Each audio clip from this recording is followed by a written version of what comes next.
رضا بھائی، آپ social media پہ بڑا فعال رہتے ہیں، اکثر ایکس جو کہ سابقہ ٹویٹر ہے اس پہ اپنی رائے کا، اپنے خیالات کا اظہار کرتے رہنے ہیں۔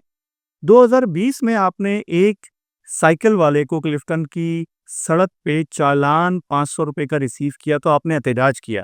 آپ نے اس میں ٹیگ کیا میرے کراچی کو، آپ نے اس میں ٹیگ کیا وزیر اعلیٰ سندھ کو، وزیر بلدیات کو۔ اس طرح کا احتجاج اب جب کہ آئی جی صاحب کہتے ہیں کہ ہم چالان بڑھا کے 5,000 سے 25,000 کریں گے اور اس کو مزید زیادہ سخت بنائیں گے، آپ کی طرف سے دیکھنے میں نہیں آ رہا۔ کیا آپ کا معاون خصوصی کا عہدہ آپ کے لب سی چکا ہے یا آپ ٹویٹ کرنا ہی بھول چکے ہیں حق اور سچ کے لیے؟ نہیں، آپ میرے خیال میں دیکھیں نا، تھوڑا سا اس کو سیاسی اور انتظامی طور پہ سمجھنے کی کوشش کریں۔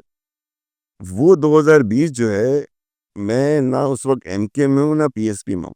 میں ایک آبزرور ہوں، ایک کامنٹیٹر ہوں، ایک پولیٹیکل ایکسپیرینس رکھنے والا ورکر ہوں۔ وہ میں ٹویٹ کر رہا ہوں، پوسٹ کر رہا ہوں ایز اے پولیٹیکل ورکر ہوں۔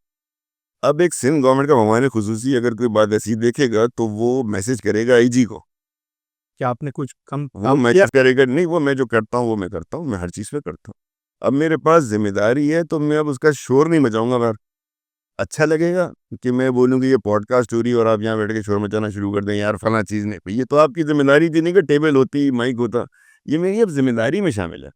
تو اب اس کے لیے میں جا کے عوام میں شور کروں تو لوگ بولیں گے تو پھر آپ تو معاون خصوصی ہیں یار، اب ہمیں کیوں بتا رہے ہیں، بھائی جی صاحب کو بتائیں۔ تو اب میں یہ کام کرتا ہوں، کہیں کچرا پڑا ہے میں اسے لا کے ٹاؤن ناظم کو میسج کرتا ہوں، یار یہاں کچرا پڑا ہے اس کو دیکھ لیں۔ اب یہ میرا کام ہے۔ اب میرا کام یہ نہیں ہے کہ میں اپنی حکومت کی اگر کوئی مجھے خامی نظر آتی ہے، کوئی برائی نظر آتی ہے تو میں اس کی تشہیر کروں۔